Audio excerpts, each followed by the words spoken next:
प्रभु का मंदिर कौन सी दिशा में रखें, सेवा में हम कौन सी दिशा में बैठे? देखिए, एक सामान्य मंदिर जिसको अंदर देव प्रतिष्ठित रहते हैं, जिसको शास्त्रीय ढंग से प्रतिष्ठित किया जाता है, जिस मंदिर में देवता को सामान्यतः पूर्व और उत्तर का जो दिशा है वो देवता के सन्मुख रहनी चाहिए और अपने आप ही उसी देव प्रतिष्ठा की रीति को अपने मंदिर में ग्रहण कर लिया गया है। यद्यपि अपने यहाँ वो प्राण प्रतिष्ठा का क्रम नहीं है, पर फिर भी उसका अतिदेश अपने यहाँ पे हम लोग करते हैं। और बाकी सेवा में किस मुख में बैठना, ये कोई निश्चित क्रम अपने यहाँ पे रखा नहीं गया है। वो तो किसी भी मुख में हम प्रभु के श्रृंगार आदि कर सकते हैं, उसमें कोई समस्या नहीं है। बाधक के टाइम हम वीडियो कॉल में प्रभु की झांकी कर सकते हैं। बाधक में हम वल्लभ कुल को मैसेज में दंडवत प्रणाम कर सकते हैं। बिल्कुल, ये तो कुमनदास जी की वार्ता में ही कुमनदास जी की कृपा से ये बात हमको सिद्ध हो गई है। इस सूतक में भी हमको दर्शन हो सकते हैं, साक्षात भी कर सकते हैं। वीडियो कॉल की तो जरूरत ही नहीं है। हाँ, दूर हो तो वीडियो कॉल के द्वारा भी कर सकते हैं और वल्लभ कुल को दंडवत प्रणाम भी कर ही सकते हैं। यदि कोई वैष्णव उनके ठाकुर जी जो सेव्य स्वरूप ना हो, उन्हें दूसरे वैष्णव जी के सेव्य स्वरूप हो, उन्हें सेवा के लिए पधराए, तो वह दोनों स्वरूप को एक साथ पधरा के सेवा कर सकते हैं।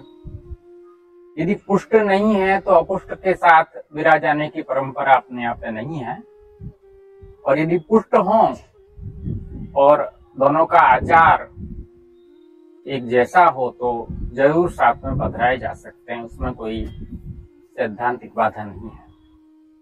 श्री गिरिराज जी का श्रृंगार भावना से मतलब बहुत बड़ा करके करना चाहिए या नहीं? गिरिराज जी का श्रृंगार तो कर ही सकते हैं और जैसे सुंदर लगे ऐसे करना चाहिए, ऐसे श्री महाप्रभु जी की आज्ञा है। यथा सुंदरताम याति वस्त्रई आभरणैरपि सर्वनिर्णय निबंध में आचार्य चरण की ऐसी आज्ञा है, तो उस हिसाब से हमें चलना चाहिए। तो बहुत बड़ा माने बड़े स्वरूप के भावना के करके इतना भी चले नहीं, जितने स्वरूप हो और उस स्वरूप में जैसी सुंदरता श्रृंगारों से आती हो उतने ही करने चाहिए। साउथ में जो लालन का स्वरूप होता है, क्या वैसे स्वरूप को सेवा में पुष्ट कर सकते हैं? देखिए, अपने भावना के अनुरूप हो तो क्यों नहीं पुष्ट कर सकते हैं उसको। यदि आपका भाव उनमें है और उनमें भाव आपको वृद्धि हो सके ऐसी संभावना है तो कर ही सकते हैं, उसमें कोई समस्या नहीं है। अनेक स्वामिनी जियों की मूर्तियां जो विग्रह होते हैं वो किसी देवी के समान भी होते हैं, ऐसी भी कई स्वामिनी अपने यहाँ विराजती हैं। तो यदि भावानुरूप है तो उसको पुष्ट करने में कोई तकलीफ नहीं है। यदि ग्वाल मंडली से स्वरूप पधराना हो तो पुष्ट करके सेवा करनी चाहिए। जैसे गुरु आज्ञा करें वैसे करना चाहिए, और प्रायः तो वो स्वरूप पुष्ट ही हैं, परंतु फिर भी यदि गुरु आज्ञा करें उस रीति को अपना लेना चाहिए। ठाकुर जी को जब हम पुष्टाएं उस दिन को हम पाठोत्सव मनाते हैं, और यदि हम ठाकुर जी को नए मंदिर में पधराएं तो कौन सा पाठोत्सव मनाना चाहिए? अपने यहाँ दो पाठोत्सव हैं। एक तो ठाकुर जी जब हमारे माथे पधारे वो पाठोत्सव तो हम जन्माष्टमी वत मनाते हैं, क्योंकि हमारे यहाँ भी श्री ठाकुर जी का अवतार हुआ यही माना जाता है। और एक हम जब नए स्थान पर पधराते हैं तो वो मंदिर का पाठोत्सव कहलाता है कि उस मंदिर में पाठ माने सिंहासन पर आप विराजमान हुए, तो वो मंदिर का पाठोत्सव कहलाएगा। और ठाकुर जी का पाठोत्सव तो एक ही बार होता है जब ठाकुर जी अपने माथे गुरुदेव पधराते हैं। मैं पुष्टि मार्ग से दीक्षित नहीं हूँ, but I am interested in पुष्टि मार्ग। क्या पुष्टि मार्ग में वैष्णव 5 संस्कार देते हैं और दीक्षा का मंत्र क्रम क्या होता है? देखिए, आप यदि पुष्टि मार्ग में यदि आना चाहते हैं तो पहले पुष्टि मार्ग के सिद्धांतों को, इष्ट हैं उसके प्रति आपकी कितनी जागृति भाव की, उसको पहले आप देखें और उसके बाद आप पुष्टि मार्ग में आवें। और दीक्षा मंत्र होता है हमारे यहाँ, शरण मंत्र पहला कहलाता है। तो वो अष्टाक्षर मंत्र होता है, उसको तो लेके पहले ठाकुर जी के शरण की भावना करनी चाहिए, और उसके बाद जब सेवा में यदि आपकी रुचि हो तो फिर सेवा के लिए ब्रह्म संबंध मंत्र होता है। अनंत कोटि ब्रह्मांड नायक कहाए हैं, इन सभी ब्रह्मांडों में क्या अंतर है?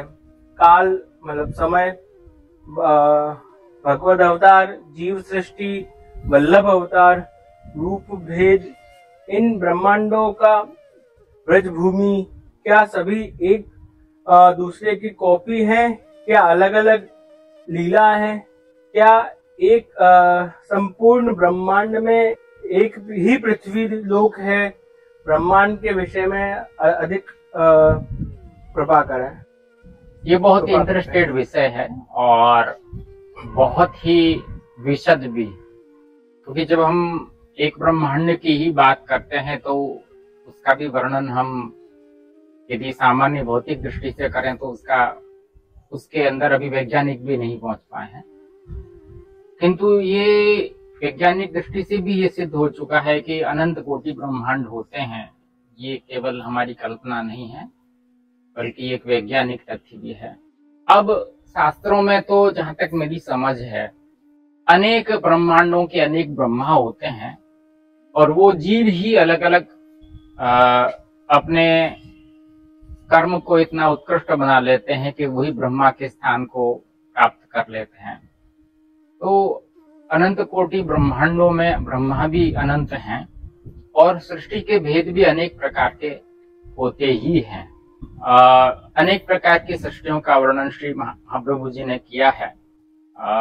जैसे कहीं पे केवल ब्रह्म ही सब कुछ हो जाता है, कहीं जो है वो प्रकृति पुरुष के द्वारा सृष्टि है, कहीं पंच महाभूतों के द्वारा के पहले आकाश हुआ, वायु से अग्नि, अग्नि से जल और जल से पृथ्वी, ये क्रम से भी सृष्टि का जो है वो आविर्भाव होता है।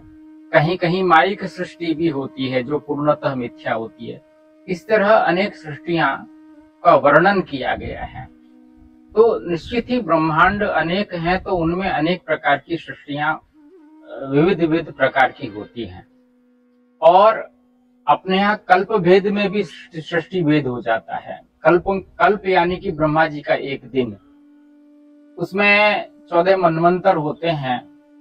तो इस तरह से जो है वो प्रत्येक कल्प में भी अर्थात ब्रह्मा जी प्रत्येक दिन भी नई सृष्टि करते हैं। केवल ये तो एक ब्रह्मांड की बात है, तो उसमें भी नवीन नवीन सृष्टि होती है किंचित भेद से। इतना वर्णन जरूर श्री महाप्रभु जी सर्व निर्णय प्रकरण में करते हैं। परंतु मुझे नहीं लगता कि श्री महाप्रभु जी का अवतार किसी और ब्रह्मांड में होता होगा, और ब्रजभूमि जो है वो किसी और ब्रह्मांड में होती होगी। ये तो निश्चित ही हम लोगों का सद्भाग्य है कि हमारे ब्रह्मांड में और हमारे इस कलयुग में श्री महाप्रभु जी का अवतार हुआ है। इसीलिए श्री राय जी इस कलयुग को अन्य कलयुग से भिन्न पंचम कलयुग मानते हैं। बाकी बहुत विस्तार तो अनेक ब्रह्मांडों का शास्त्र में मिलता नहीं है, परंतु सामान्यतः यही मिलता है कि प्रत्येक ब्रह्मांड में अलग अलग प्रकार की सृष्टियां हैं। इतना तो स्पष्ट है। अब सामान्य वैष्णवों को सूतक रजस्वला के अलावा कितने शिष्टाचार रखना चाहिए? कोई सूतक रजस्वला के छुए स्नान है, पर बाजार में छुए बाद घर में स्नान करनी चाहिए, क्योंकि बाजार में तो सब तरीके के लोग आते हैं, या केवल जब पता चले कि फलाना बाधक का था और छुआ हो तभी स्नान करें? यह प्रश्न सामान्य के लिए सेवा अपने संबंधित नहीं है। कि बाहर से यदि आप आए हो तो फिर भी आपको जो है वो शिष्टाचार का पालन यहाँ भी करना ही चाहिए, क्योंकि आप भी जब भोजन करते हैं या जल वगैरह ग्रहण करते हैं तो उसमें भी आपको कम से कम शुद्ध तो होना ही चाहिए। तो इसलिए बाह्य स्पर्शास्पर्श में तो यह बात जो आप कह रहे हैं कि वहाँ कौन कैसा है पता नहीं चलता है, इसलिए वहां से आकर मुख्य पक्ष तो ये है कि आपको स्नान करना चाहिए। नहीं हो सके तो कम से कम कपड़े बदलने चाहिए, या आचमन, कमर तक, कटी तक, कंठ तक स्नान, ये बहुत सारे प्रकार बताए हैं। कुछ न हो तो कम से कम अपने माथे जल प्रोक्षण करके भगवान नाम की स्मृति तो कर लेनी ही चाहिए, कम से कम इतना तो करना ही चाहिए।